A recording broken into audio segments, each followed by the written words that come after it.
എടാ നീ ആരോടും പറയത്തില്ലെങ്കിൽ ഞാൻ ലൂസിയുടെ ഒരു രഹസ്യം പറയാം. ഇല്ലടി പറയത്തില്ല, നീ പറ. പക്ഷെ വേറൊരു കാര്യമുണ്ട്, ഞാൻ ഈ പറയുന്ന രഹസ്യം നീ അറിഞ്ഞിട്ടുണ്ടെന്ന് അവൾ അറിയാൻ പാടില്ല. ഇല്ലടി, ഞാൻ അറിയാത്ത പോലെ അഭിനയിച്ചോളാം. ആ ഓക്കെ. എടാ ലൂസിയുടെ ലവ് ബ്രേക്കപ്പ് ആയിടി.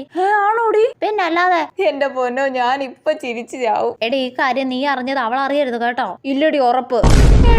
മോളെ എനിക്കൊരു കാര്യം പറയാനുണ്ടടി. എന്താടി ലൂസി, എന്ത് പറ്റിയടി? നിനക്ക് എന്തോ പറ്റിയിട്ടുണ്ടല്ലോ, നീ എന്താ ഇങ്ങനെ വിഷമിച്ചിരിക്കുന്നേ? എടി ഓവർ ആക്കല്ലേ. ഇത് മോളെ എന്റെ ലവ് ബ്രേക്കപ്പ് ആയിടി. അയ്യോ ആണോടി? എന്നാ പറ്റിയതാടി? പറയടി, എന്നാ പറ്റിയതാ? എന്തൊരു കഷ്ടമായത്. എടാ നീ കരയുന്ന കണ്ടത്തൊന്നും നിന്റെ ലവ് ബ്രേക്കപ്പ് ആയെന്ന്. എടി നീയല്ലേ പറഞ്ഞ അറിയാത്ത പോലെ അഭിനയിക്കാൻ എന്നും പറഞ്ഞ് ഇങ്ങനെ ഓവറാക്കി ചളക്കാക്കണോ? എങ്ങനാടി നിങ്ങൾ ബ്രേക്കപ്പ് ആയേ? എന്തൊരു നല്ല കപ്പിൾസ് ആയിരുന്നു നിങ്ങൾ. നീ പറയുന്ന കേൾക്കുമ്പോ എന്നെ കളിയാക്കുന്ന പോലെ തോന്നുന്നു എനിക്ക്. നീ മുന്നേ തന്നെ ഈ ന്യൂസ് അറിഞ്ഞിട്ട് എന്നെ കളിയാക്കുവല്ലേ? ഇല്ലടി, ഞാൻ അറിഞ്ഞിട്ടില്ല. അവിടുന്ന് എന്നോട് മിണ്ടണ്ട. ഷടാ, ഇപ്പൊ സമാധാനമായില്ലേ? നിന്റെ ഓവർ ആക്ടിങ് കണ്ടപ്പോഴേ തോന്നി ഇത് ചളവാകുന്നു. സോറി.